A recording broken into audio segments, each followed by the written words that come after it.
providing, looks like the recording just began. I'm going to restart again. Good morning, ladies and gentlemen. My name is Casey Hematiar. I'm a licensed structural engineer, and it's a privilege and honor for me to be here today and providing you this presentation. Please allow me to share my my screen with you.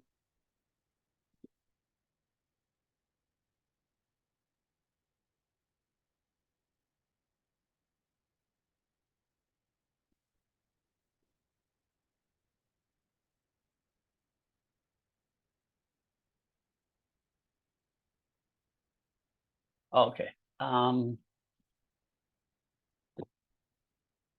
Can everybody see my my presentation? Bear with me one moment. One moment.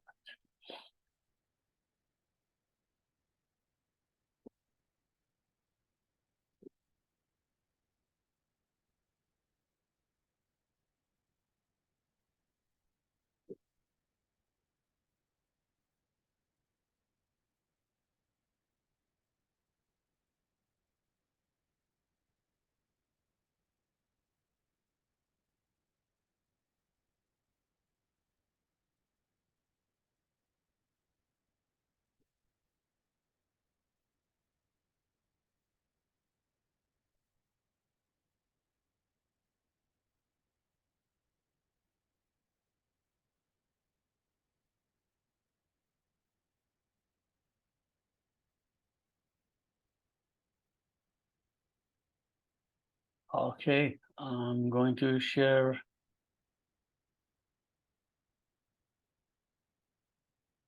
Okay. Can everybody see my my screen now?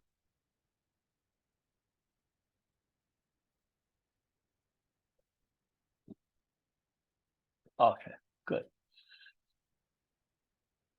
Let me make sure that I see the chat box.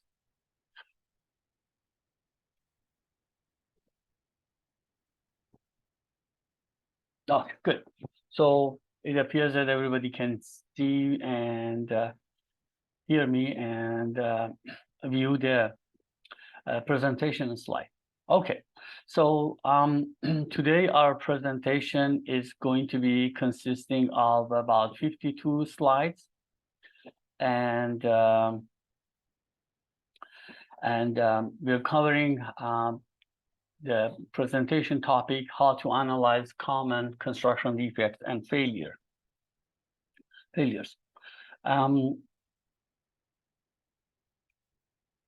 So we move on to the first slide. Just very brief 60-second background about myself. This was not part of your publication that you had in your in the handouts. Just very simple, straightforward. I've been practicing nearly 40 years. I'm licensed here in California and 12 other states and countries, including Canada. I have been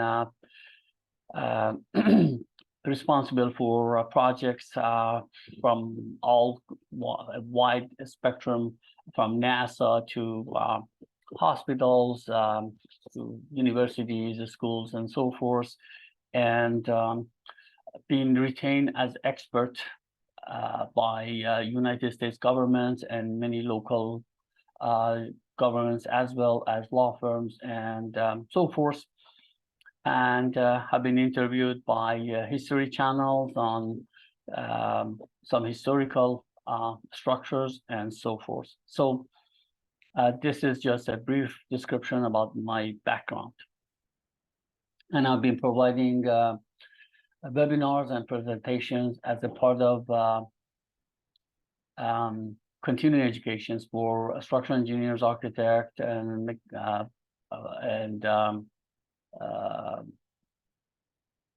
civil engineers and so forth for about 15 or 17 years or so. All right, so we go to the course outline. The purpose of this presentation is to assist the practicing structural and construction engineers and structural consultants, including civil engineers and architects, as well as general contractors, to be a little bit more familiar with construction defects and the way analyzing and processing and evaluating and assessing the conditions. So essentially, this course outline covers 5 topics: general structural engineering issues of a building, foundation issues, structural framing members, patent and latent construction defects, and exploring deficiencies and failures in structures. So these are the 5 general areas that we're going to cover. So starting from the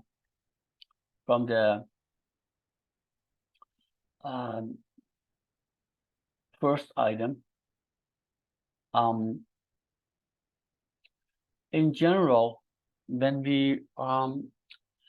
we accept an assignment of evaluating a building to determine whether there's a damage or not, and furthermore to determine the causation of the damage, there are certain protocols that we have to follow.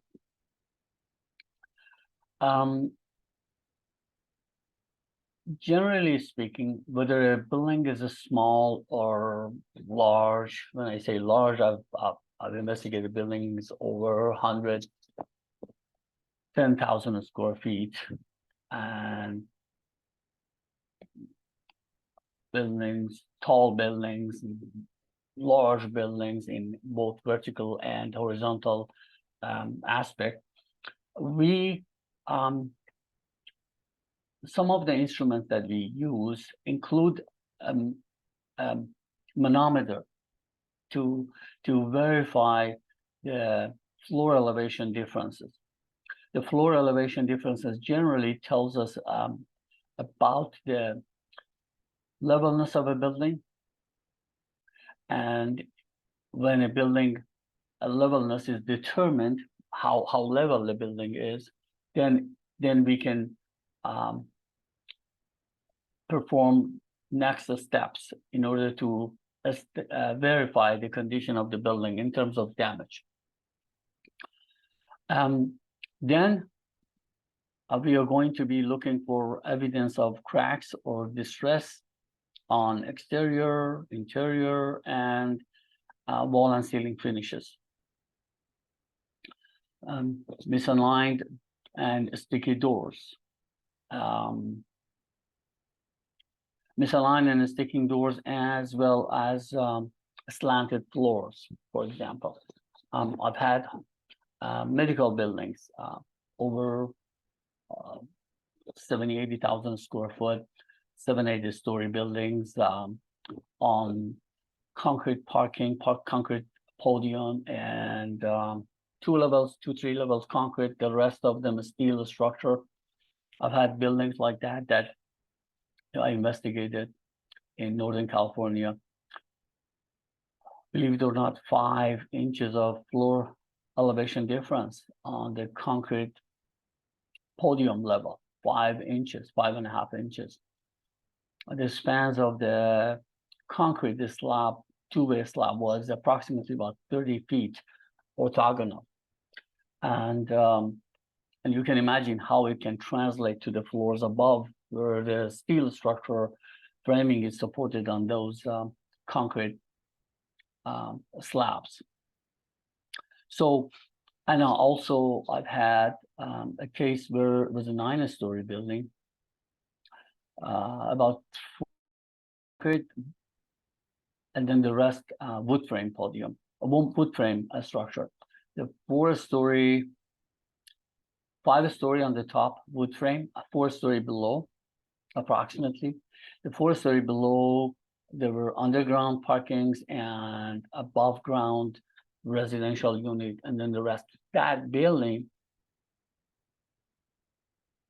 the concrete structure, concrete slab had probably about, as if I recall correctly, about 2.5 inches, in excess of 2.5 inches of floor elevation difference. The span was again the same thing, about 20 feet orthogonal, 30 feet orthogonal. And then there were 4 stories or 5 stories wood frame above that. And as you can imagine, floor above, there were slanted floors from the corridor entrance all to the balconies, which was on the street side. You had all these concrete slab deflections pulling down the wood frame. But much worse than that was something happening on the top floor, the very top floor, where there was additional 3.5 inches of floor elevation difference on the top of that 2.5 inches. Why? Because right towards the end of each unit, this was a condominium unit, very expensive, $2-3 million unit each in Los Angeles. The units that were facing the street, for example, once you open the entrance door, as you come into the unit itself, you see all this floor elevation that's reflected from the concrete podium. Then as you get towards the balconies, exterior balconies next to the street, adjacent to the street, then there was a huge cantilever, wood cantilever system that was supporting all these patios, the balconies. Those one had an additional 3.5 inches deflections within a span of like 12 feet, which is, as you know, it's completely unacceptable. You can have deflection within L over 240, L over 360, whatever criteria that the structural engineer uses and is agreed upon with the developer and the architect, but this is completely unacceptable. And so it doesn't matter what kind of building you're investigating, small, big, large, extremely large. Once we conduct survey, we can determine what's the floor elevation difference. Now, just very quick on that, balconies that had cantilever beams, there was nothing wrong with the beam size. There was nothing wrong with the loading. But you know what the problem was? What the cause was for that excessive deflection? I'm going to explain very quick, very simple language. There were 2 beams that supporting the left-hand side and right-hand side balconies, okay? Like 6 by 10, cantilevered like 10, 12 feet. Okay, then they were bolted together. Then the original architectural plan required 2 posts, 1 steel post under each of these beams, wood beams. But you know what happened instead? During the construction, they found out that the contractor sent an RFI to the structural engineer. They said, I can't have 2 posts. If I put 2 posts, one of them is going to stick out of one of the units. So what's your recommendation? And then the structural engineer told him, oh, forget about 1 post. Just put 1, instead of 2 posts, just put 1 post under one of the beam, and the other beam will be okay. And the contractor sent back that, no, I'm not a structural engineer, but I never done this. I think you're going to have a problem. He said, no. The structural engineer said, no, just do what I say. That's the solution. He did it. And that's what happened. I have some comments from Eric Trulov, that I will address once I'm done with this section. Okay, so that's unfortunately that eccentric condition, and the way the connection was that it was a custom made connection, steel connection, and so forth. Unfortunately, that was one of the causation. And We were just one of the experts. There were several experts retained because there were so many parties involved in this matter, and all other experts came to the conclusion as us that yes, part of the reason for that deflection, excessive deflection, was the inadequate connection. Anyways, going back to our conversation, I had another case that Washington State, that it was a 110,000 square feet mall. And believe it or not, from one end of the building to the other end of the building, guess how many feet, how many inches deflection? Almost 3 feet, almost 3 feet. And it was scary. So anyways, going back to our foundation system issues. Let me take the opportunity and read for you the question that Eric Trulov says. I don't know Mr. Trulov's background. I don't know if this gentleman is a structural engineer, architect, general contractor. Apparently, he has comments, more than one. Number one says, buildings settle over time, which is not necessarily a structural problem, which is an acceptable deflection for floor in a 40 years old building. He has a question. Number two, he says, based on my research, it's okay to have a vertical crack show up in a vertical 4x4 wood beam. If I may, Mr. Trulov, if I may, I'm gonna, because your question are not related to the conversation that I have right now, it's a general question. If I may, I would like to address that within the last 15 minutes of towards the end when we have the questions, and I'll address those. Okay, so foundation issues, system issues. In terms of the foundations in general, there are a few subtopics: foundation system failure, soil movement. This movement, soil movement, can be lateral or vertical. And I'll explain to you what do I mean by lateral soil displacement. Geotechnical engineering evaluation and structural engineering design. So let's go one by one. Foundation system issues. In terms of foundation system failures, depending on the type of foundation, whether it's deep foundation system, shallow foundation system, complex foundation system, failures can be different. But in general, we as a structural engineer, we know that we can have a foundation system that is not adequate for many reasons.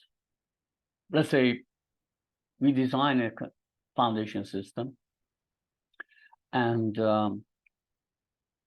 for some reason the contractor doesn't adhere to all of our requirements. And as you know, a little deviation might not affect that much, but sometimes if deviation is a lot, it will impact the performance of the foundation. For example, if the rebar is not placed at the correct location, if the thickness of the footing and foundation elements are not per our specification, if the concrete cover is not per our specification, if the placement of the rebars or the magnitude of the rebars, the amount of rebars are not following our specifications, and so forth. Sometimes, believe it or not, I've seen this. I've seen retaining walls, freestanding retaining walls, where, for example, the soil is on one side, and the freestanding retaining wall, as you know, your rebar has to be on the tension side, right? So your rebar has to be on the soil side. Believe it or not, I've had cases where the rebar was on the air side instead of being on the soil side, freestanding. So that that kind of deviation. Next one, soil movement. There are many reasons why soil movement happen, which result in foundation issues.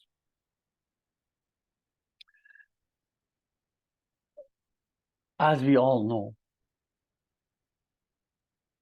the structure and the foundation has to be constructed on solid bearing. And that normally is determined by geotechnical engineer. For some reason, when the geotechnical engineer guidelines and requirements are not followed, whatever reason is, if the compaction is not appropriate, if the solid bearing is not established, if the bearing strata is questionable, or if the geotechnical engineering requirements are not followed, then we have soil movement. Now, when we have soil movement, obviously, the entire foundation doesn't settle uniformly. That doesn't happen. If that happened, we never had any cracks or damages in our system, building or in structure. It happens ununiformly. So that would be related to vertical movement. When do we have lateral movement? Lateral movement happens when, most of the time, when you have an existing structure and then your neighbor comes in and wants to go build a brand new building, 2-3 levels of underground parking, and excavate all the way down. As we know, there are methods of excavating down for underground parking. Normally, the most common way is soldier piles, and you're familiar with the soldier piles process. When the building is at this street level grade, they just come in and drill some piles 2 feet diameter or whatever, every 20 feet or whatever, perimeter of the land, and they pour concrete and they install white flange beams, and they go with 6x6 timbers between these white flange beams. These white flange beams then are called soldier piles. That system is called soldier pile, and they excavate every few feet down. They put the timber beams and they go down. Now, the lateral movement that I'm talking about, lateral soil movement, happens in this kind of scenario when, and only when, there's some flaws in the design, the geotechnical report, or in the structural design for the shoring, that soldier pile system shoring, or by construction flaws, these 3 elements. So in my cases, in the cases that I've viewed, sometimes you have the geotechnical engineer does not quantify the pressure that has to be placed on these soldier piles properly, which is almost rare. Usually the problem is from structural engineers when they design these shoring, or from us structural engineers, or from general contractors when the contractors do not follow everything that the structural engineer and geotechnical engineer require. So 99% of the problems from us structural engineers and the general contractors. The cases that I've seen that cause that lateral movement is that they don't take the appropriate lateral soil pressure to apply to those soldier piles. They don't take the surcharge appropriately to put that on surcharge. So then they have excessive deflection on the top of the soldier pile. And then when your pile moves even 1 inch or 1.5 inch or 2 inches laterally, then you have a building on the top. And if the building is brand new, less than 5-10 years old, normally the damage does not happen, or it doesn't manifest itself that much. But when my cases, these buildings have been old. In one case, like 80 years old, multiple story apartment building, 80 years old, and you had cracks all over the place on this old building apartment. And you might say, how does that lateral movement affect the building and cause cracks? Yeah. When you have a geotechnical engineer expert on the case and you review with them, almost 99% of this geotechnical engineers agree that the lateral movement on the soil in a property where an old building is can cause distress and cracks in exterior, interior, and wall finishes and ceiling finishes. And that again goes to a geotechnical engineering expertise.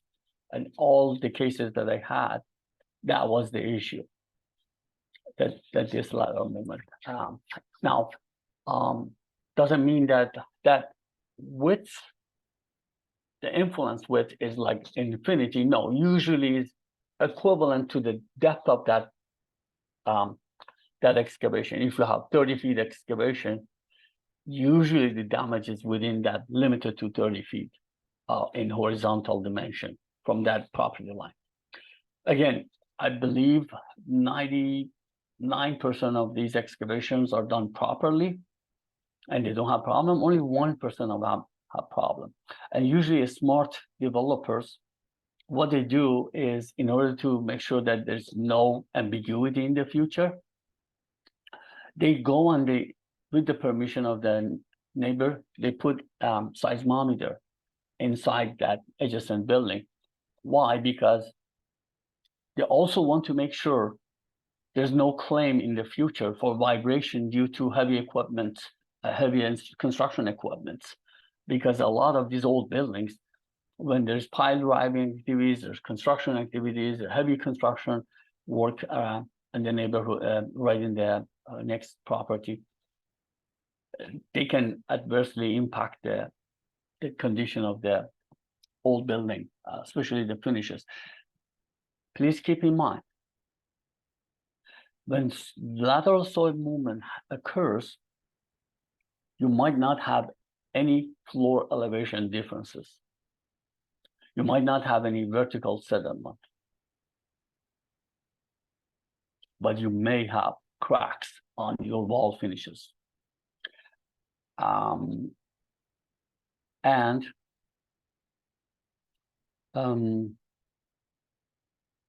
Yeah, sometimes you do have lateral vertical displacement, sometimes you don't.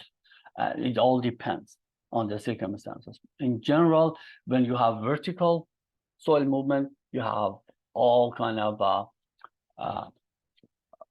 floor elevation differences and movement, which is different. Okay, geotechnical engineering evaluation. Sometimes, not very often, in my experience, rarely. Geotechnical engineers, usually they're very conservative, in my opinion, for a number of reasons that you might be aware.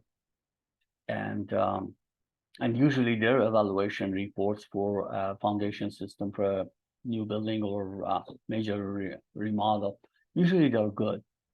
As you know, as structural engineers, we deal with our work a little bit different than geotechnical engineers. Why? Because geotechnical engineer work involves a lot of experiments, a lot of empirical issues. Versus us, we can use laboratory numbers. Okay, this is the tensile strength of a rebar, and this is the compression strength of a concrete element, and that's my number. Is 2,500 or 3,500 or 9,000 psi or 60,000 psi for steel. So we're dealing with numbers. For soil, it's not that accurate. That's why the range of the range is wider, and that's why they like to stick to the upper level limits in order to make sure that everything is safe and does not cause any issue. Item number 4, structural engineering design. A structural engineering design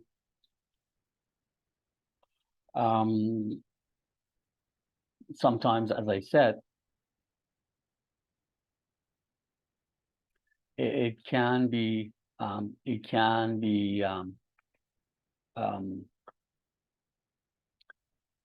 defective. You can have a defective design. Cases include inadequate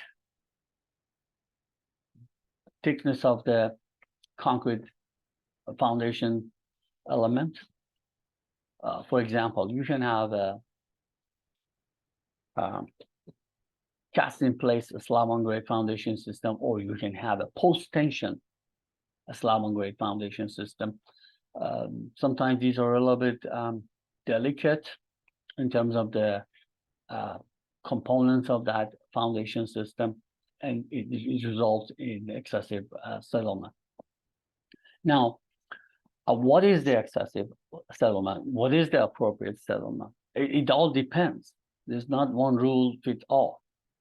It depends on the building condition. How old is it? If it's a brand new building, normally you want to go 1/360. This is not L, this is 1.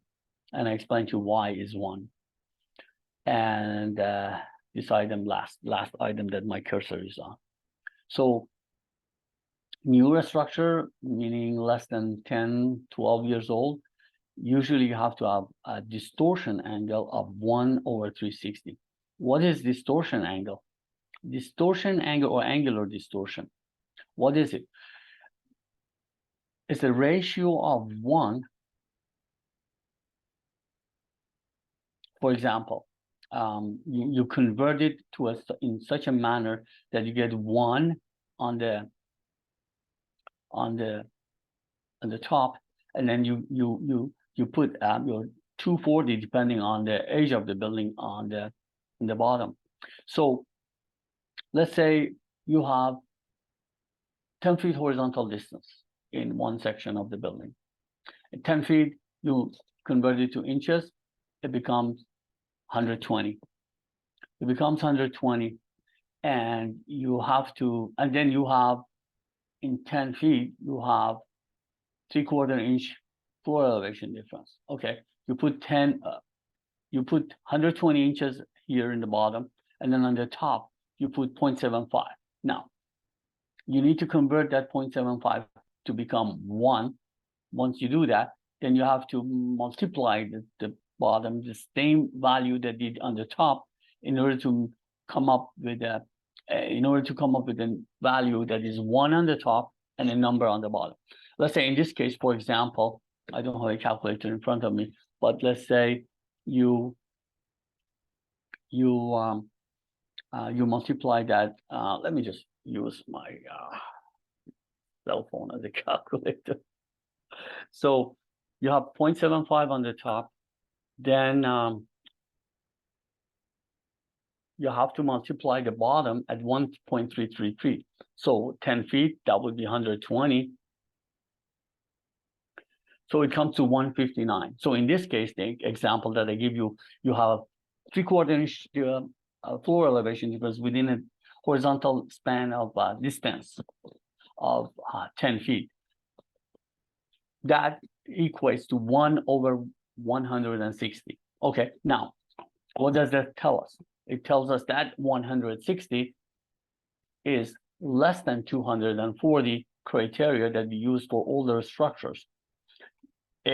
When the number is better than 240, like 300, 400, then that's totally acceptable. When the number is lower than 240, like in this case that I said, it was 160, it means it doesn't meet that criteria. The building is not, the angular distortion is not acceptable. So that was just an example for you. I had recently a case where there was a retaining wall between two neighbors. Fairly expensive home, not cheap, maybe $3-4 million homes. And our client, an older lady, she was complaining about this 12 feet retaining wall of her neighbor. The neighbor was 12 feet, their yard was 12 feet above our client's yard. So they have a 12 feet retaining wall. And our client was complaining about this retaining wall leaning too much and deteriorating and so forth. So we went in and we conducted a survey to find out what's going on. So the wall, the bottom portion of the wall, retaining wall, was CMU masonry or some kind of similar material. And it was old, maybe 7 years old. And then from her backyard for 6 feet, it went up with masonry block, and then it reached the backyard of the upper level neighbor. From there, it went another 6 feet with wood fence wall. Total of 12 feet, half CMU on the bottom, half wood and the stucco on the top. And it was in bad shape. So we went in and we surveyed the condition of the wall. Believe it or not, I think you will not believe this. Believe it or not, from the bottom of the wall to the top of the wall, it was 12 inches out of plumb. The first 6 feet was about 5.5 inches or so. The top 6 feet was another 6.5 or so. So you might say, oh, a fence wall doesn't support any soil. Why the fence wall is moving? Of course, the fence wall is not supporting any soil. But when the bottom wall rotates and leans, the top wall has to rotate too. It takes the top wall with it. And then the question is, what is the, to what extent, to what magnitude the leaning or other plumbness is acceptable? You can't have a perfectly plumb wall. It's impossible, right? So how much is acceptable in terms of construction tolerance? So based on my research, there are 3 publications available to address the acceptable construction tolerance in United States. And one of them is related to NAFAC, the Navy. And the 2 others are by nonprofit organizations that off the top of my head, I don't know the name. But if anybody is interested to know about those, you can send me an email. My email is at the end of the PowerPoint, and I can forward you the name of those publications. So essentially, to cut the story short, for every 8 feet of vertical wall in this kind of circumstance, when you have the exterior wall with the stucco finish, for every 8 feet vertical, guess how much lateral other plumb you're allowed? All 3 publications say about 1/4 inch. So for a 12 feet wall, it's probably less than 1/2 inch or so, right? And in this case, we had 12 inches. So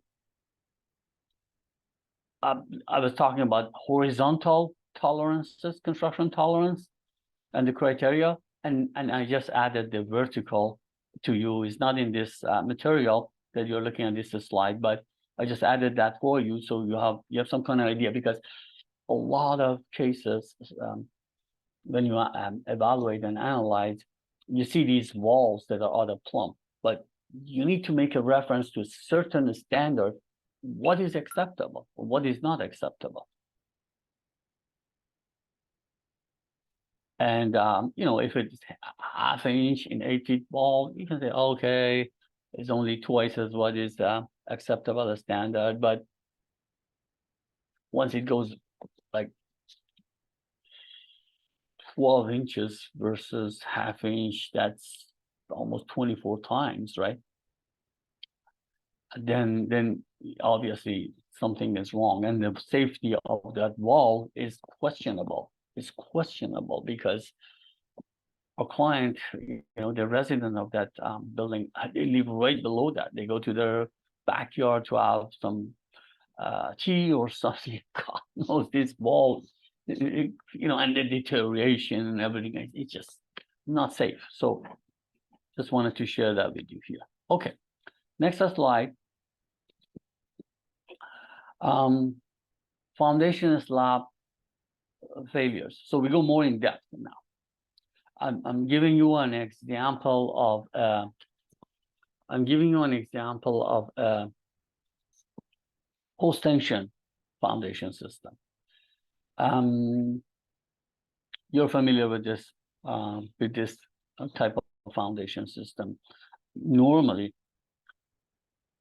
when these kind of foundation system are built, as soon as you enter to their garage, which normally is attached garage, there's a sign somewhere on the wall that they by construction requirements, they have to post that sign that it says do not socket or drill into the post tension slab. As you're familiar, the reason they put that is because if somebody start drilling into the post tension slab, they can hit one of the tendons, the strands, and that strand, if the strand gets cut off, you know what happened after that, right? It's very, very dangerous. It shoots out of the building. If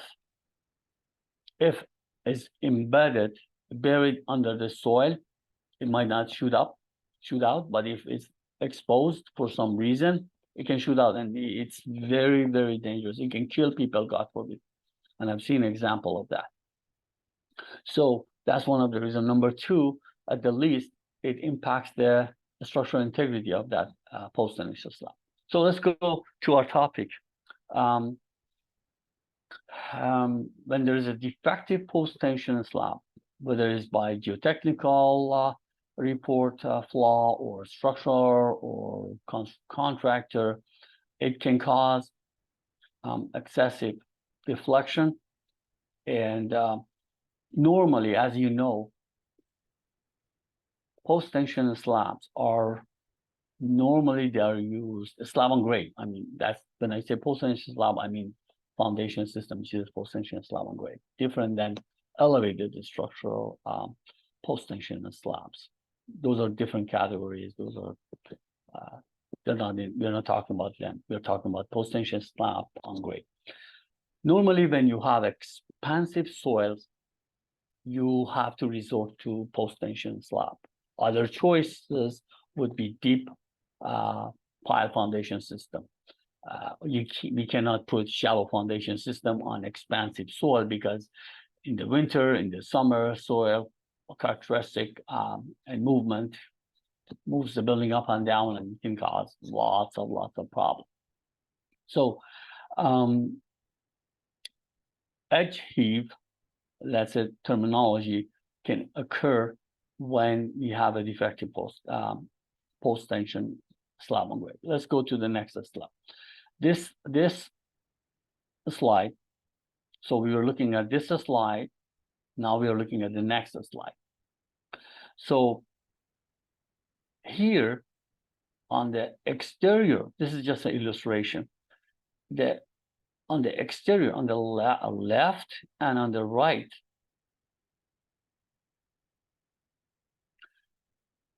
water due to rain, incidents or whatever, water gets under the foundation to the soil.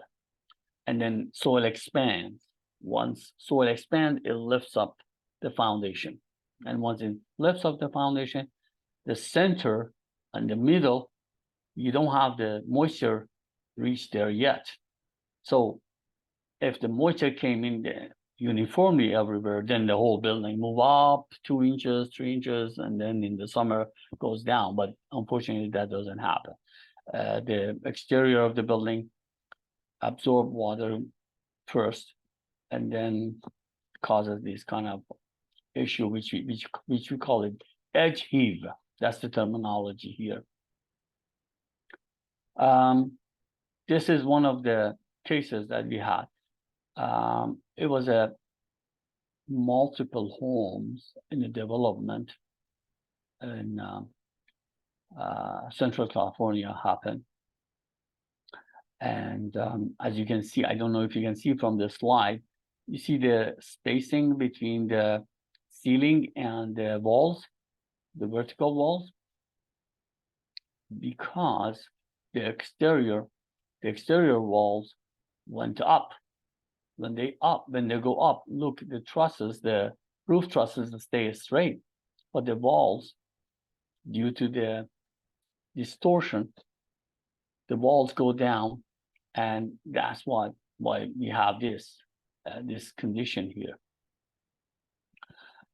Allow me to see if I can, yeah, okay. So next, and then if you can see here above this mirror on the right hand side, yeah, more gap. This gap was almost 1 inch.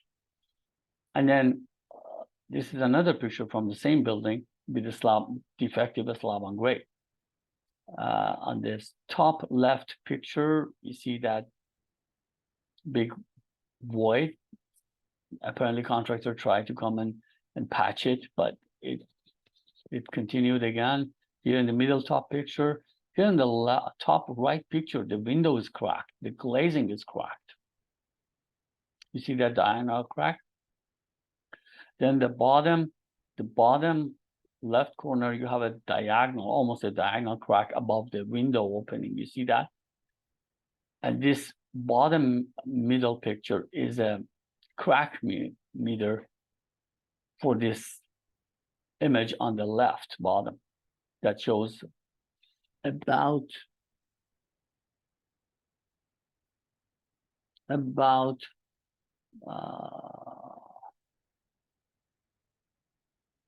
2.5 millimeter, if I'm not wrong, of a crack. And then on the bottom right corner, you see again separation of the ceiling from the wall. Now,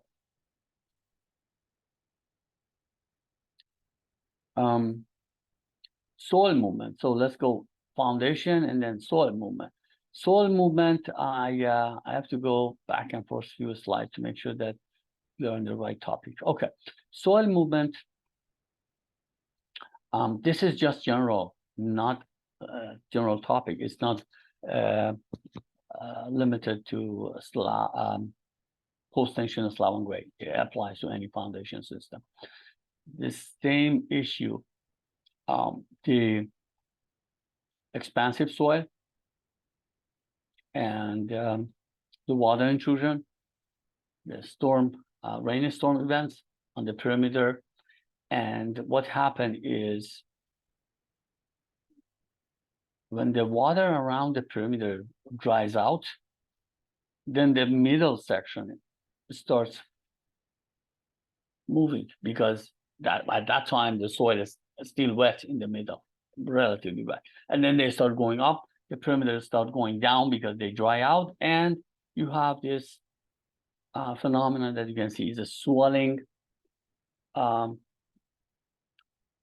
issue that occurs in the middle of the slab, and that can be applicable on both post-tension slab on grade and a standard just conventional slab on grade. Different seasons, like in the summer and the winter. In the winter, you have the edges going up after the dry season, then after it dries out, then you have the middle going up. Geotechnical engineering issues, as I said, sometimes, not very often. It's very limited cases that I had that geotechnical engineering report is flawed. But again, 1 out of 100 cases that can happen. The cases that I've seen. The last would be the structural engineering issues associated with the defective foundation design. That we discussed that. I mentioned to you about the errors in the criteria that can be used for foundation. For example, let me explain to you. I think most of us are familiar with lateral soil pressure when we are doing a retaining wall that also acts as a foundation system. So geotechnical engineering generally gives us a few types of lateral soil pressure. One is active, one is passive, and one is at rest. And it's very important to know which one to use when. The most important one that we have to pay attention in this webinar is the active soil pressure versus at-rest soil pressure. At-rest soil pressure usually much higher than active soil pressure. When we have a foundation system or we have a retaining wall system where lateral displacement of the top of the wall does not cause any structural issues, no problem. We can use active soil pressure. It's low, it results in a more economical design. However, when the top of the wall, foundation wall, that concrete retaining wall or masonry wall, when that displacement is going to be related to a structure, that structure is sensitive to that lateral movement, you have to design it for at-rest value. Why? Because that is a higher value. It results in a stronger wall, either thicker wall, or obviously it affects the wall properties and the foundation properties and so forth. So your deflection would be limited. Again, back to that construction tolerance and everything that I explained, that lateral displacement at the top of the wall would translate into some structural issues. Why? Because, for example, let's say there are a structural joist or structural beams coming into that wall, supported on top of that retaining wall. So that makes a difference. It can cause damage to the building. So we move on to the item number 2, a structural framing. So in terms of defective structural framing members, we might have defective framing fabrication. We might have defective roof diaphragm assembly. We might have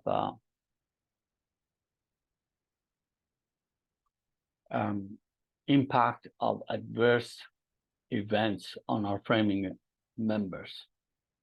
We came out of foundation. Now we're talking about superstructure. We're talking about elements, framing elements above the foundation system. So I'm talking about a few items that are more encountered during structural investigations.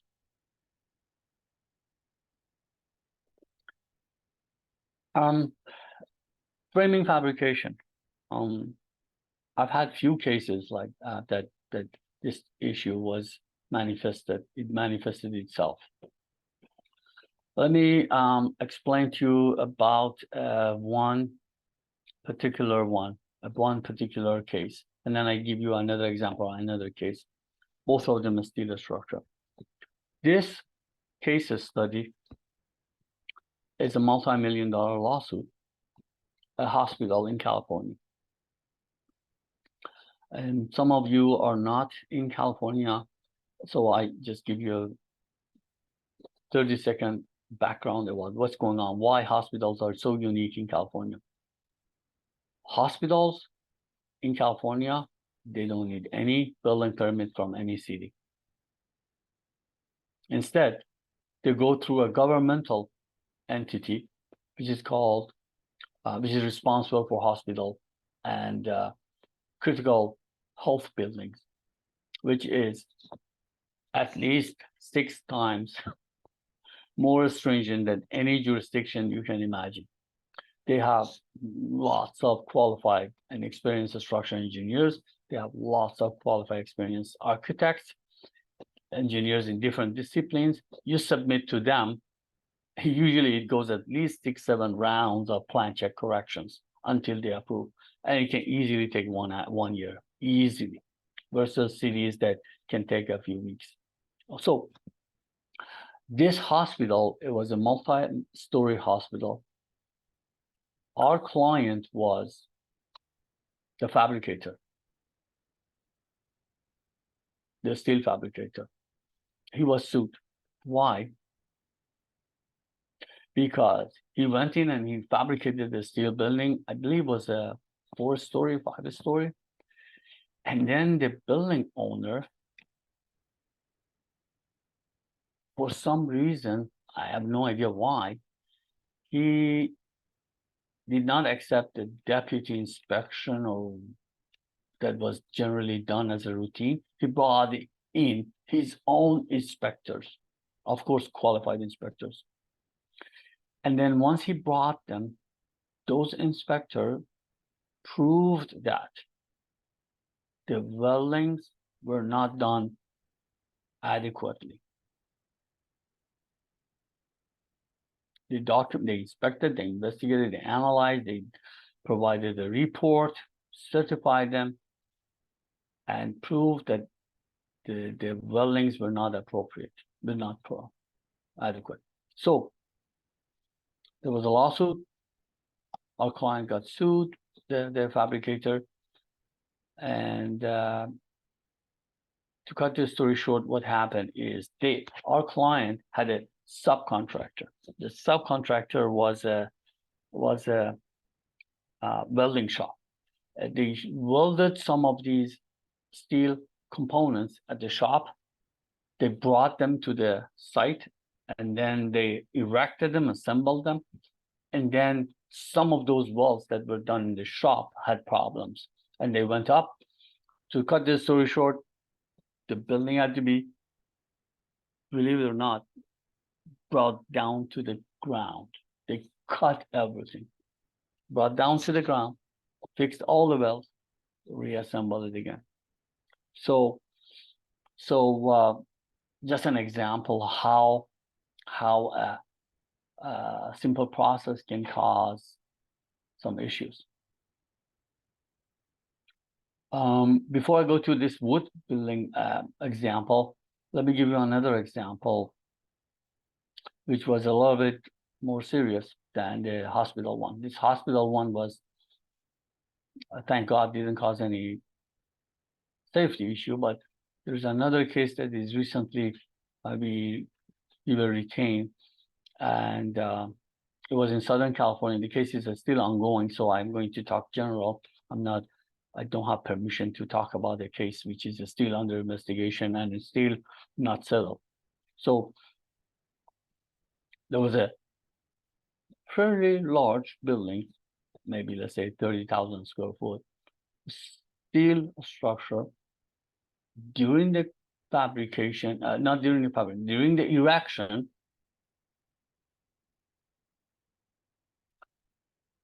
it failed, and there were workers under it. And one of them got seriously injured in hospital and rehabilitation and so forth for a long time. And I tell you what the cause of causation was. There are standards for constructions, the loads during the construction by ASC and so forth. And when you're constructing and erecting a building, there are certain loads that the design engineer, structural and design engineer, has to provide temporary shoring for those loads. They are specifically outlined in ASC standards what kind of loading you have to put on your structure, lateral loading, vertical loading, and so forth. And you have to make sure your temporary bracing can handle those forces. These forces are much more than earthquake or wind forces, believe it or not, because construction load, how is it generated is by the crane that is moving above, putting the loads on the roof, the workers working and moving things around. Certain loading is quantified in those standards. And we calculated, we found out that the bracing, the lateral bracing or temporary bracing that was for the temporary shoring specified was far less, had far less capacity than what was required by those standards. So that case is still under investigation. Going back to another type of building, in this type of wood construction. So this case is in Washington State, and the owner bought the land, hired a general contractor, and he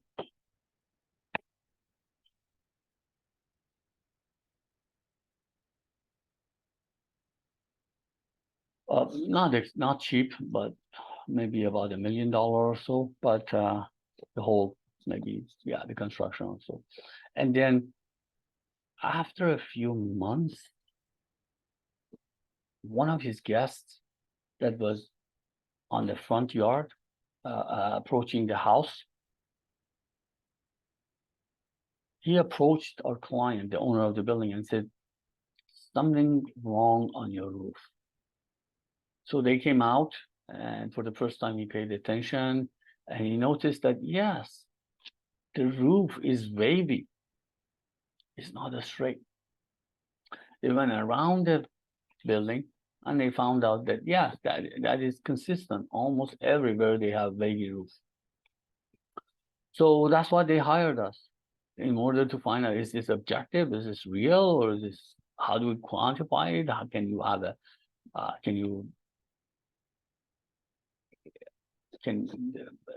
could it be done properly to avoid this?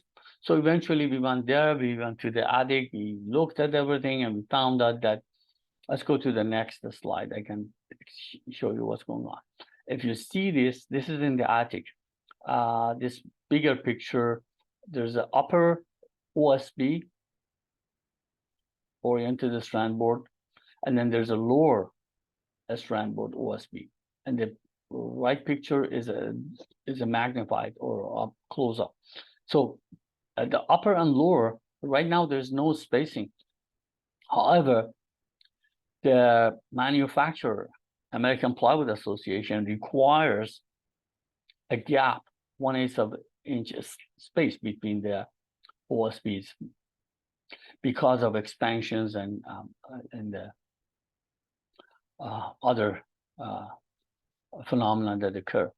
And it states, when you go to this publication, it states that buckling can occur if that requirement is not met. So again, because of expansion and contraction, that causes buckling. And that's why this owner had wavy roof. And so to our structure, these are related to defective framing fabrication of defective or issues related to a structural framing member. So this was the item number 2. So we go to the next one.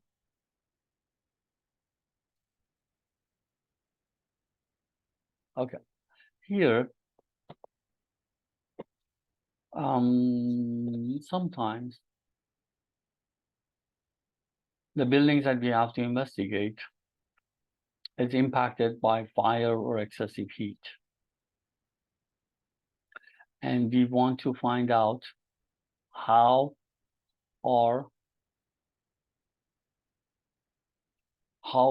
buildings impacted by these events. So, as a rule of thumb, as long as the temperature is below 212 Fahrenheit, the the mechanical properties of wood do not permanently change. And then the other threshold is 150 Fahrenheit, which causes damage if you have prolonged exposure to that temperature. Prolonged exposure under 150 or over 150. And again, so it doesn't, that 212 degree Fahrenheit, it's for short term, like let's say 2 hours. But 150 is prolonged, like maybe days and so forth. The properties might adversely get impacted.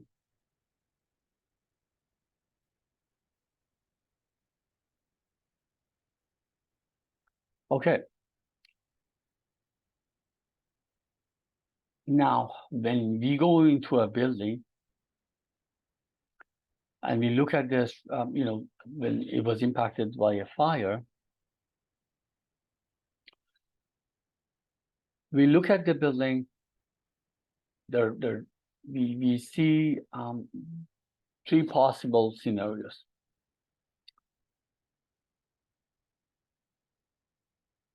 Either the structural wood framing are exposed, and we can determine that the contractor exposed them for our investigation. We can see that there was not much heat. It's very unlikely the heat exceeded 212, and I explained to you how we can determine that. In that case, obviously there's not much damage. The second scenario would be that when you have evidence of temperature exceeding 212, and then some wood members, you can see they're blackened, they're evidence of burn and so forth. And then the third possibility is that you go into a building, it's burned down. Obviously, when the building is burned down, then when I say burned down, doesn't mean that down to the ground, but it's severely burned. So first case, when there's no damage. Last case, when there's significant severe damage, is straightforward. But the second case that I said, you go in and you have to determine what kind of damage you have. Can you keep the wood structural members or not? You have to replace them. How to determine that? What are the criteria? First of all, the temperature due to a fire can exceed way more than 212 degrees that we discussed earlier. And the other issue is that sometimes wood surface doesn't show damage, but that structural wood member has been, the structural integrity of that member has been impacted, adversely impacted. So in order to determine that, we need to watch for some hints. What was the temperature inside the building? This is one case of a single family residential building that caught fire, and I have some picture here. In this building, you can see it's all charred and all damaged and everything. Is straightforward. This member has to be replaced. A lot of these structural elements have to be replaced. And the hint that I was talking about, yeah, these are other images. Yeah, you see, these are charred, all wood sheeting under the ceiling. What are the hints? One of the important hints, this is obviously the very simple one, but some of them are very tricky. The hint is from the glazing. When you see the glazing is not cracked not impacted, then it's likely that the temperature was not too high. And you don't see chars and no evidence. But when the glazing, the windows, the glasses crack, that is certainly you had temperature above 300 Fahrenheit. Less than 300 Fahrenheit usually doesn't cause crack. So whenever you have crack on the glazing or the glazing is shattered, that means you have to be seriously careful about the structural integrity of the wood members, and you have to make sure that you evaluate them and be very careful with assessment, not leaving them there because they might have lost their structural integrity. Then the same thing with concrete. What is the criteria for concrete? The same value, 212. And you might say, why 212 for wood and for steel? Because that's the boiling point of the water inside concrete and inside wood. There is a moisture content always in the wood and concrete, always. And once that boils, it causes negative impacts on the composition of the wood or cement and concrete. So this another case study that we had. It was by the it was a multi-trail bridge, multi-use trail bridge, with that I show you the picture in a few moments. And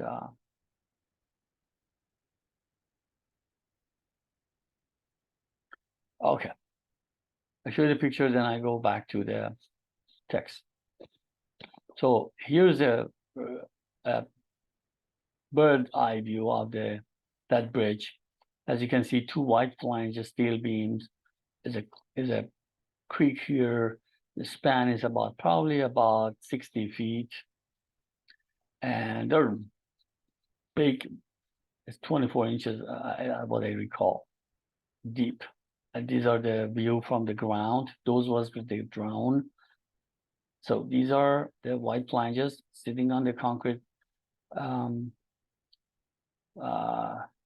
concrete support foundation system.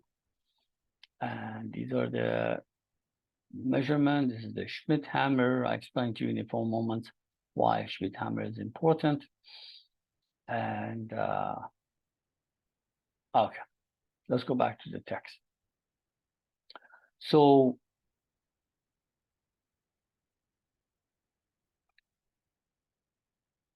in this case, we were tasked to determine whether the steel girders were safe and adequate to be kept at the trail or not. Also the abutment, the concrete abutment. So the concrete, again, we look at some hints. What's going on in the adjacent area?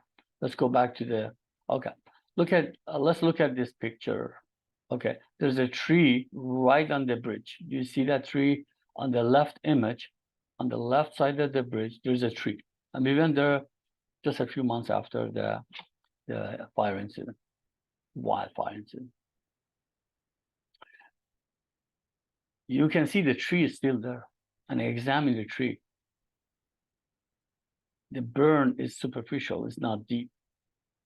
Okay, so it's highly unlikely that the temperature went for the bridge. Let's talk about the steel section first. Went beyond the acceptable threshold of the steel. And let's see what's the acceptable threshold for steel. Okay, based on the slide 29, based on AIC publication, essentially as long as you're under 600 degree Fahrenheit, your steel is still not adversely impacted by the heat. So For concrete and wood was 212, for steel is 600. So for me, when I go there, I didn't see any visual observation of the surrounding area, trees, vegetation, etc., that could generate a heat in excess of 212 or 600. That's based on my experience, and I could not establish that. And then also I did some more investigation. I will show you why I established this. There are other criteria to how to establish that the concrete was undamaged, and also for the steel. I'll explain to you about concrete in a few months, but steel first. So the steel, we didn't see any evidence of warping or distress. We visually examined them. We didn't find any warping, any distress. We didn't notice anything. Also, we looked at shop drawings. There, these bridges. There were many bridges on this trade. They're all designed by a licensed structural engineer, heavy duty. It was not just a simple. It was not just it was a very good design. And W24 or so for horses, for pedestrian, for bicycles, completely adequate. I checked the calculations, everything. So we established that the steel for sections, they were fine. Now, what is a Schmidt hammer? This is a Swiss Schmidt hammer. A Swiss Schmidt hammer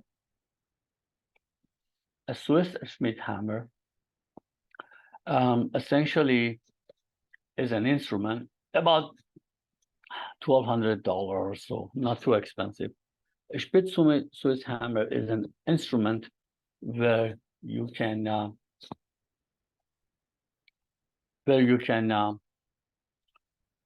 use in order to determine whether there is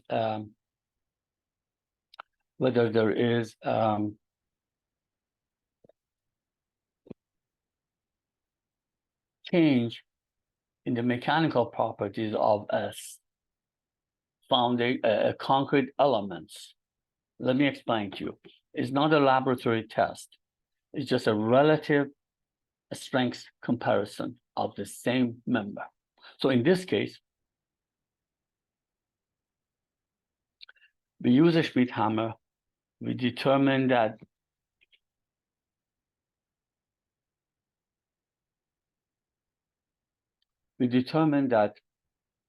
the relative compressive strength of the concrete everywhere in this concrete apartments that we checked, they were consistent, about 2,500. If there was a damage, I'm going to explain to you, if there was a damage, what would have happened? Number one, there was discoloration on this concrete. It could be gray. And sometimes when it's extreme, I've seen even pink color, discoloration. There was no discoloration. The concrete was normal. Number two, if some areas away from the fire exposure, if that concrete strength was below, and then the other was normal, like 2,500, whatever established, baseline established, and then in some other area that was closer to the exposure to the fire, if there was differences, and those exposed areas show lower values, compressive strength, then that was another sign the concrete was adversely impacted. So there are some diagrams that you use, and you determine whether there was damage on the. So in this case, we concluded that yes, the concrete abutment and the steel members were appropriate, adequate for the use, and they just put the decking on the top and handrail, and they continue to use. If I may, I'm going to grab a glass of water, and we'll be back in a few seconds. Thank you.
I'm back.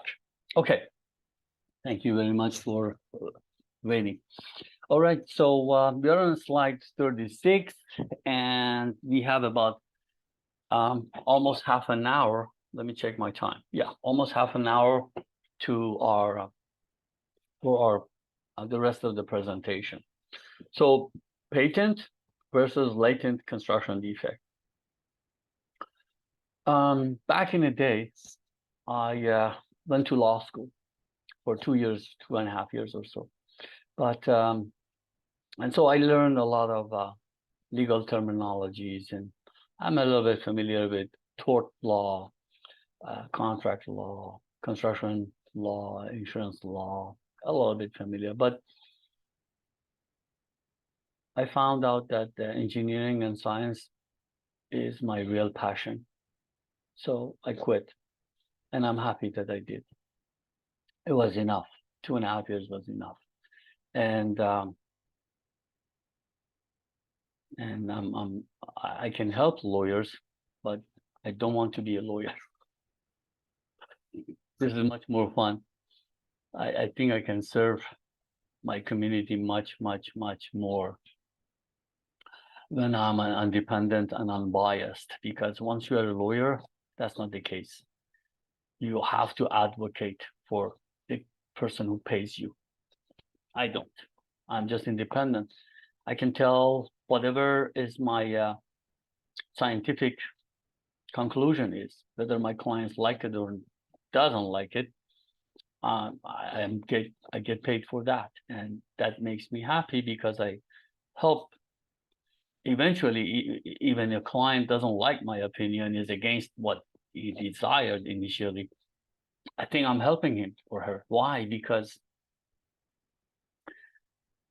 God forbid, if I give an opinion that is a little bit towards one side, like my client side, then it will be likely that it will damage his or her position. Why? Because eventually, when you never know what kind of expert the opposing side has, and sometimes these experts are quite good. Sometimes they're not very good, but sometimes they're very good, and they can catch you. They can catch your problem. They can catch you, see if you have a kind of a biased opinion. Your report is biased. And if you're a good expert, you can catch that. It's not super difficult. You can catch that. And when you catch that, it's so damaging to that case. Their credibility is gone, everything. So why my conversation came here, because I was talking about patent versus latent construction defect. These are legal terminologies. So what is patent? What is latent? Patent is a defect that it's obvious to a layperson. You walk into a building, you see the cracks in the wall, that's patent.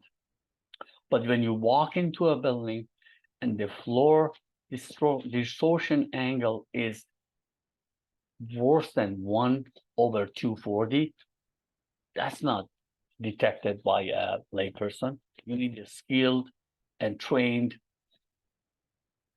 engineer to discover that, to establish that. So even in medical field, the same terminology applies: patent versus latent issues. So in our case, we're going to address these defects, two types of defects.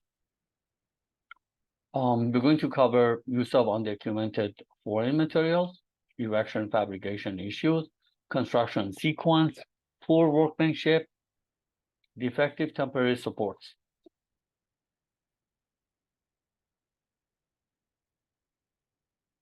Patent and latent construction defects.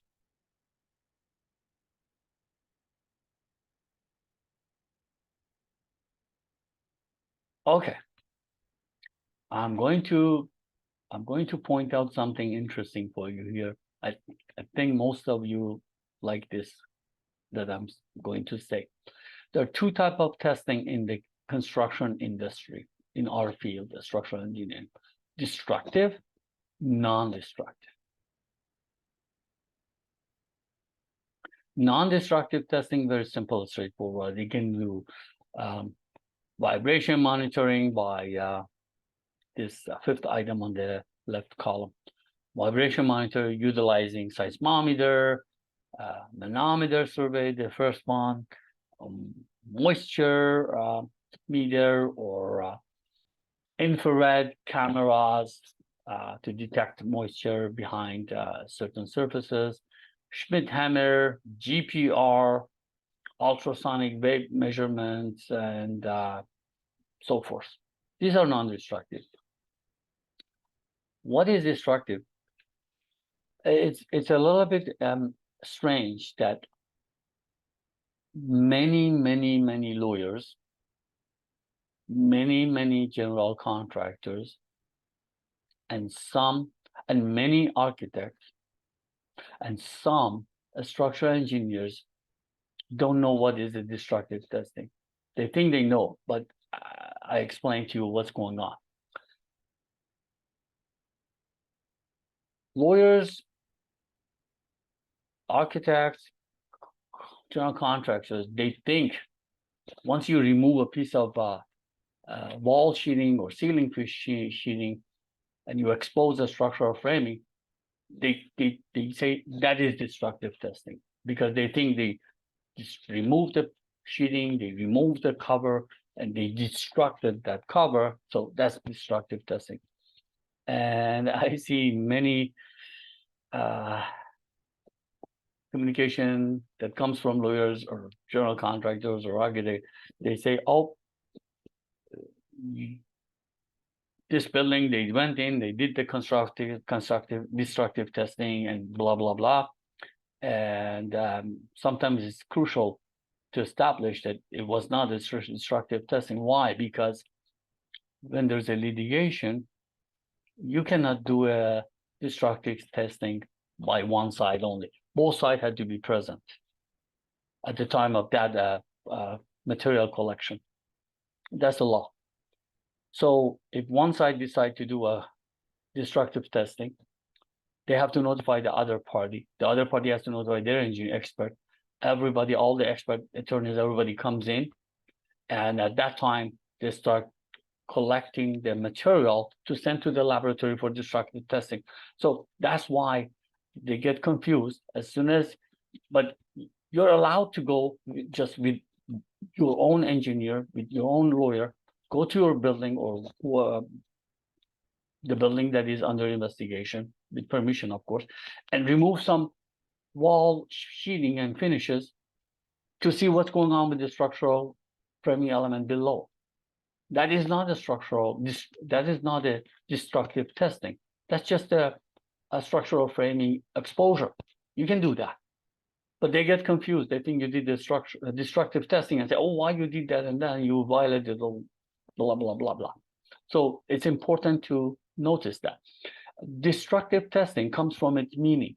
Destructive. It means you take a sample from a building, a concrete core or a steel section or whatever it is, wood, you take it to a laboratory, you test it to the point of destruction. Is a concrete coring sample, you destruct it. Sorry, so destruct it. It just, you have to throw it away and there's no use for that. Or rebar, you pull it until it fails. Or wood, the same thing. That's why it's called destructive testing. So just keep in mind what constitutes destructive testing, what does not. So most of the time, in order to conduct the constructive testing, you need to remove some wall finishes, such as drywall, plaster, and blah, blah, blah. Okay, next one.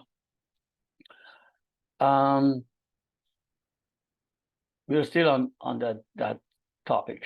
Crack in concrete are two types: shrinkage or structural. Shrinkage cracks.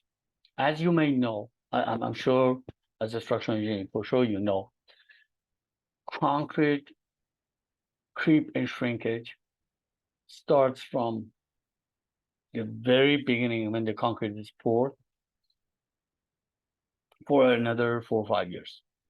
And that's why we have in concrete, unlike steel and wood, we have a long-term deflection phenomena, which is 2-3 times more than the immediate deflection, which happen over the course of years.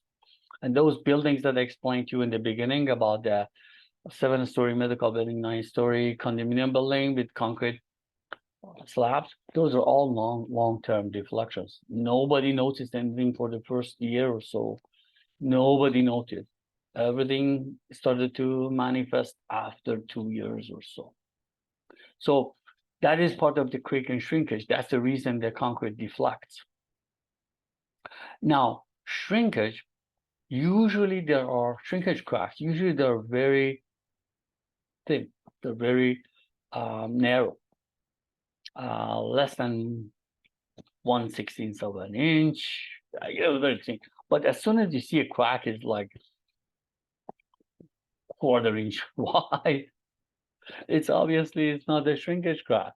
It's not. And there are ways to calculate the shrinkage crack in a concrete structure. How? You have to take it. It's not a simple one equation calculation, like 30-second calculation. No, you have to have a spreadsheet, or it takes trial and error. It takes maybe, I have a spreadsheet. In my spreadsheet, it took me about maybe myself and my assistant about 1 or 2 days to understand the whole concept, to put it in the spreadsheet, and then to ensure that the accuracy is acceptable. So if you have to do it by hand, it's probably take you at least a day or two to make sure that the numbers that you determine is correct. But I established the spreadsheet so I can use it over and over again for different cases. So you can calculate that based on the concrete strength, based on the span, distance, based on the support, based on the rebar, all these different inputs you put in, and the time, like 1 year, 2 year, whatever, and you can determine what kind of crack width you can have. If the crack width is only limited, to, as I said, 1/16 of an inch or whatever, then anything beyond that, you have to be more careful. What was the cost for that? Obviously, cracks, more than shrinkage cracks, there's some causation. We have to determine what caused. Okay. There's another case study that I'm going to identify here. I think you like this. There was a building in San Francisco. In San Francisco, you might know, tiny homes, $2-3 million easily. Small, old, tiny homes. This is one example of them. This building is a ground level and underground basement level. There was 2 retaining walls, because behind these 2 retaining walls on the image on the right-hand side, I'm talking about the image on the right-hand side, there were 2 retaining walls supporting the sidewalk, because below that is an open space that you go through a staircase down below, and then you enter the unit below. So these 2 retaining walls were supporting the sidewalk. And what happened is that the owner, this was a claim to the insurance company, and we were retained by the insurance company. Many cases, we get retained by the owners. Sometimes we get by the insurance companies. So here, the claim was that, I show you the close picture, that this pilaster on the left image, the north pilaster on the image, looks like it got hit by a vehicle, and apparently there was a crack on it. And the owner of the home came up to like a $650,000 claim because of that crack. And the reasoning was that vehicle, I show you there. Okay, this is that crack. You see the crack here. And this point of impact, this one on the right-hand side on the south pilaster, and then on the left-hand side, the north pilaster, their claim was because of this, there's about $650,000 damage to the building. And from this impact, the car that impacted was not going 90 miles per hour, was not going 60 miles per hour, was not even going 30 miles per hour. You can determine you can scientifically prove that the velocity of that vehicle was quite low. You can determine that by scientific procedure to show that, okay, because I know what's the cracking, bending, cracking moment of this pilaster, and I can determine what's going on. How deep is this? This is superficial or is it really deep? So anyways, to cut the story short, we went down below. This is down below here, okay, and you see cracks. You see the cracks, okay, and you see once you look at it with as a lay person, you say, oh my God, yeah, this wall is damaged. It has to remove and replace. They have to put underpinning piles and everything. Okay, $650,000. Yes, it makes sense. Okay. However, upon closer examination, we determined that no, this doesn't appear to be the original concrete. This looks like a coating or a finish on the top of that concrete. So we require this coating to be removed. We didn't believe this is the actual surface of the concrete retaining wall. We believe this is a coating or a stock or whatever. They said no. We said, nah, yeah, it's a coating. Try it. So they brought the contractor after denying and so forth, and the contractor removed it. And here's what you see. This is before on the left-hand side, and this is after. And you see this line here within this dashed yellow line is exactly this aligns with this crack that we were seeing. Two separate pores. Old pore, like very old pore, God knows, 70 years old or so, and then a newer pore. And that's what the crack was.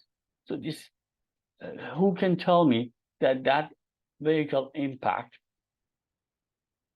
caused a $650,000 damage in this concrete wall?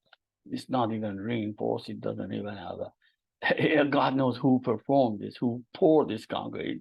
Didn't have any inspection 70, 80 years ago. Does it meet any building construction standards? So that's another example of a latent issue. So yeah, and then this is the other side. This is one side, this is the other side. The same pattern here. They removed it, and we were right. It was just a finish. This is not the actual concrete. It was a finish. And the previous one, it just had a paint over a finish. So we have about 25 minutes to go. And I just want to make sure that we leave at least 20 minutes. I'm sorry, it's 1 minute to go. So we go another 5 minutes or so, and then we start question and answer. So we leave about 10 minutes for question and answer. We go another 10 minutes.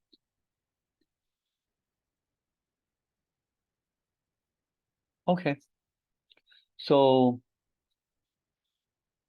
as you know, unfortunately, after the collapse, Florida 13-story Surfside condo in Florida more than 20 years ago, it was such a catastrophe. And a lot of condominium owners, multi-story or even 4-story condominium owners, they became so concerned about their buildings because, as you know, a lot of these buildings are aged. Like this one lasted only 40 years. It was built in 1981, only 40 years, not too old. But environmental damage, such as corrosion on the rebar that comes from the ocean or from inside the building, whether it's from storm, a rainstorm, or swimming pool or water intrusion for whatever reason, plumbing or whatever, it can cause deterioration of the concrete. And a lot of time you don't notice that because they're so patent. It takes years to become latent. How? Once you have corrosion on your rebar, then that water that has caused that, when next time or after a few years that water comes, then that water brings in the red color of the rust with it, and you can see the red color under that affected section. That's one way it manifests. Another way it manifests is a fluorescence. You can see a fluorescence, which is the white, powderish material.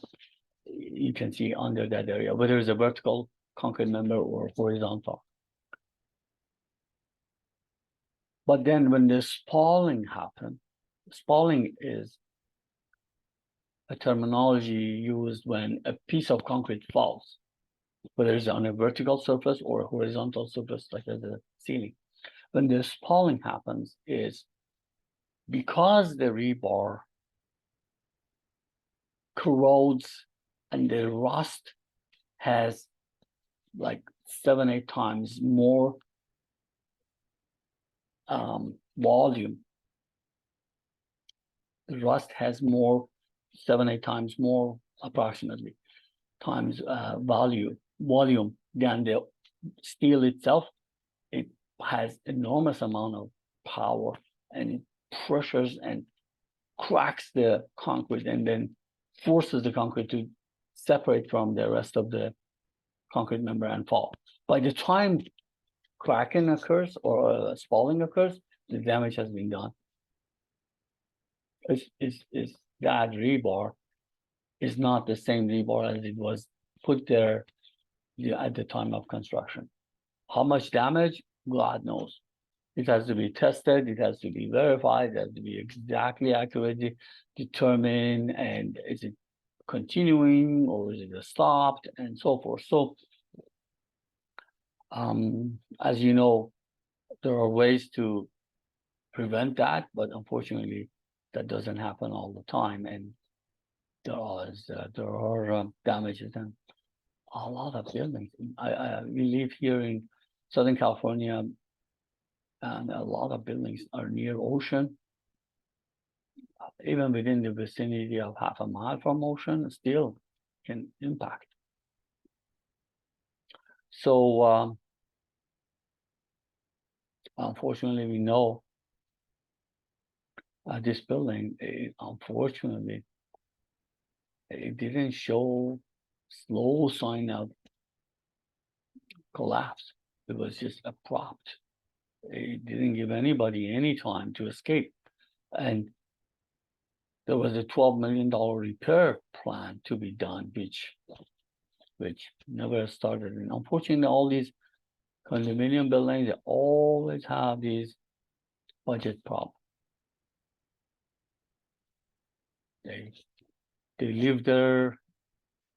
They don't believe they want to live there forever. So every owner just, they're temporary, and they're thinking about moving on to another building soon. And that's what unfortunately happens. I'm sorry, I just want to check the time. 12:46, my time. Another example is another catastrophic failure, $23 million damage. Building was built in 1974, approximately, after 5 years, because of the rainstorm damage and the drainage issue.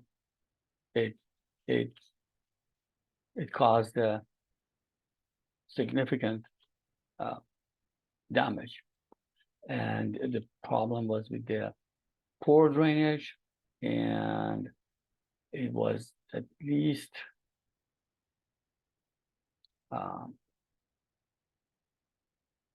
it only had few drains, despite requiring at least eight of them. Another historical is Pisa Tower, that you're all familiar with that, but again, Italians knew how to. They said, okay, if this is safe to stay, then we keep it. You like it, we can use it as a tourist attraction. And since 1372 was built, 6 years later, they found out the problem. And obviously, they did a lot of stabilization over the course of several centuries, 7 centuries or so, 6, 7 centuries. But if there was no stabilization, this would have probably gone 500 years ago, 600 years ago. So 10 degrees lean. If you recall about the 12 feet wall, retaining wall, I told you my client had it at 12 inches of out of plane or out of plumbness. This looks like it doesn't meet any construction tolerance, 1/4 inch for every 8 feet. So this is bad too. Okay, so this is the slide 49. These are the references. When we were through the slides, I put some numbers that relate to these references for wood, for steel, for concrete, and so forth, by reliable publishers. They're generally nonprofit, and they're very reliable. So these are the references, and these are 2 of my associates. The left one is a PhD, a PE. The right one is my own son. He graduated from UCSD last year, and I'm so privileged to have these 2 associates with me. And the very last slide is my email, my mobile number. You're more than welcome to email me if you have any questions, or text me. I prefer text messages then, so I can know who is contacting me and go from there. So it's 10 minutes to the end, and if any of you, ladies and gentlemen, have any question, I welcome your questions. And right now, I opened the question or the chat box, and I'm looking at 3 questions. I don't know if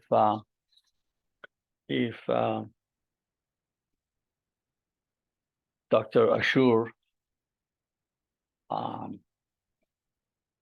the organizer for this webinar, if he's on hear me or not. But if you hear me, Dr. Ashur, I just wanted to know how many participants we have, and that helps me a little bit to assess the audience and so forth. Anyways, the first question comes from Eric Trulov.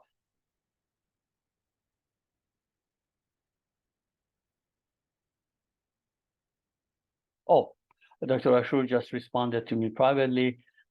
He says there are 42 participants. Again, I'm honored and privileged to be of service for you. So Eric Trulov has one question. He says, building settles over time, which is not necessarily a structural problem. Then he continues to question that, what is an acceptable deflection for floors in 40 years plus old building? And I believe, Mr. Trulov, I answered your question during my presentation. It's not a magnitude, it's a It's an angle, distortion angle. 1/240 for building which is 40 years old, and 1/360 for buildings that are newer, like less than 10 years old. That's question number one. And I think I answered. Question number two. The same gentleman, Mr. Eric Truloff. He states, based on my research, it is okay to have vertical cracks show up in a vertical 4x4 wooden support. Is that true? It depends. You can have cracks in a wood member, a structural wood member, but what kind of cracks?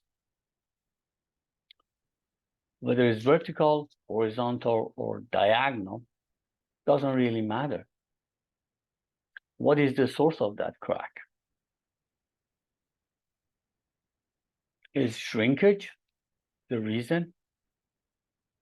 Those kind of shrinkage cracks, we call them check, C-H-E-C-K. We call them check. And generally speaking, not always, but generally, checks are okay. Doesn't matter. They can be even quarter inch wide, and they can be long. Why they're okay? They're okay as long as the depth of the crack is shallow. What I mean by shallow is if you put a nail into that crack and it goes in like half an inch and it stops, then that's okay. Even a 1 foot, 2 foot, 3 foot long crack. Check. I call it check. But when you go and look at that check or crack, and you see that is through crack, you can see other side of the beam, that is not okay.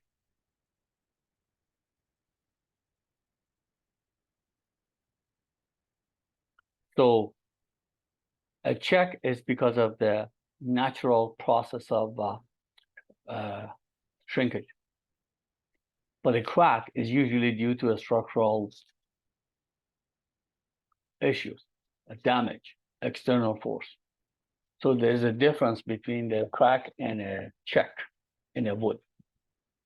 And I hope I answered your question, Mr. Truloff. Next question comes from Mr. Jeffrey Ketchman.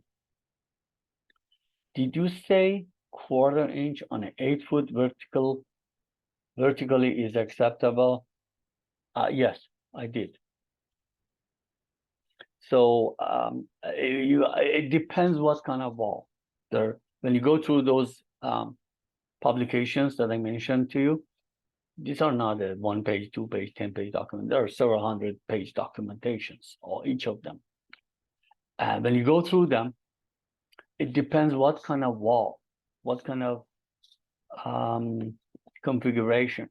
That particular retaining wall that I was discussing is quarter inch for 8 feet. But again, that doesn't mean every vertical wall. That just depends.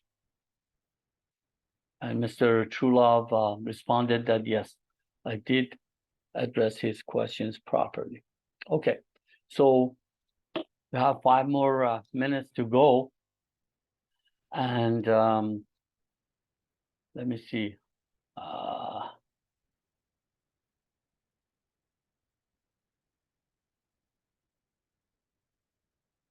Yeah, that was a question that I saw in a different window on my chat box. And let's see if I can take advantage of this 5 minutes, actually 4 minutes, and utilize your time. And so you can learn something from this last 3-4 minutes. Oh, the checks and the cracks. Look at this image. You see this? This is a glue lamp beam. this glulam beam, obviously this is not a check. This is delamination of the glulam beams. This is obviously a structural issue and is a structural failure. As you can see, it's quite wide. As you can see, you can observe the delamination of different layers. And this was an industrial building, and because it was overloaded, and that's why you have this failure, and this beam is unsafe. And so let's go to see if I can address few issues that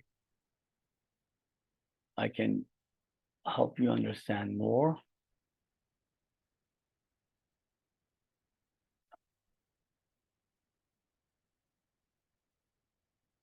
2 minutes left almost.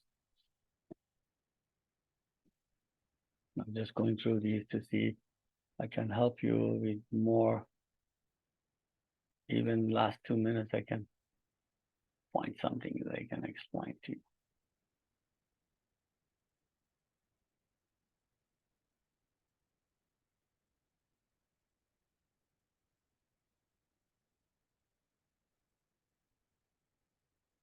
Oh, I was talking about that. Remember that smart developers, they always do preventive things to prevent any damage occur to happening to their neighbor.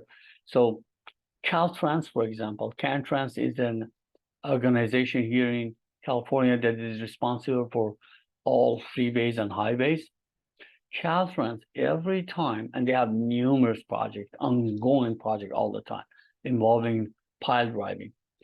Every time they have a project that is adjacent to a number of buildings, they conduct a full survey of the building. They send forensic engineers to document the condition of those buildings, cracks, damages, distress, floor elevation difference, everything in detail. And they install also seismometer, vibration monitoring instrument there in those buildings. That way, nobody can come and claim anything in there that, oh, you caused damage to my building, you have to pay for my damages and so forth. So that one I just wanted to bring to your attention. It's a good idea to have.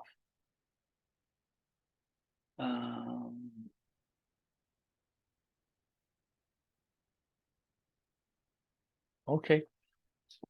Dr. Ashur, are you there? Oh, I have two more questions.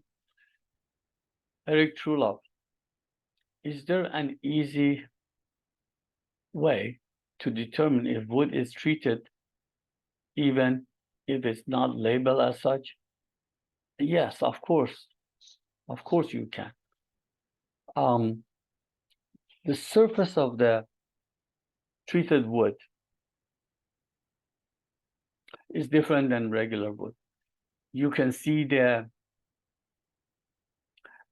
points where they is like a horizontal line. Just Google pressure treated wood and go to images. You can see the incision points where the chemical was used to treat the wood.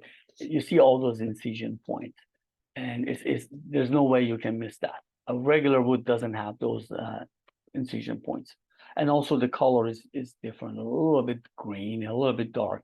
Wood is normal wood, untreated wood is different. Next question from just Jeffrey Kutchman. Was that a shear failure in beam due to bending overload?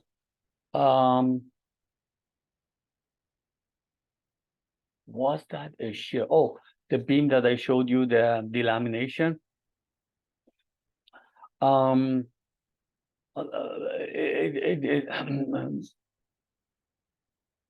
Glue laminated beams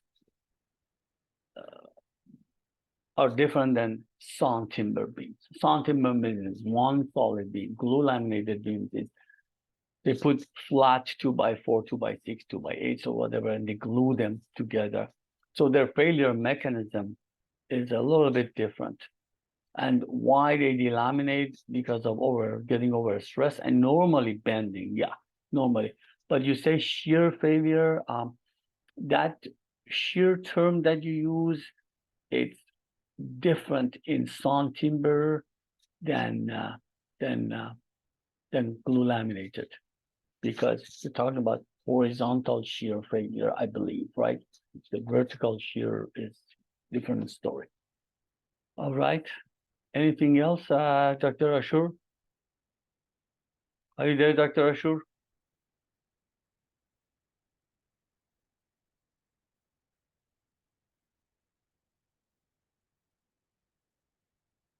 Oh, okay. Dr. Ashur is here. He asked me to end the presentation. Okay, ladies and gentlemen, thank you very much for being with me for 2 hours, and I hope all of you feel that you know more about construction issues now than 2 hours ago. And I hope that the information I provided you was helpful to and has practical application for your day-to-day practice in the structural engineering and construction field. Have a beautiful rest of the day, and enjoy your day. Thank you.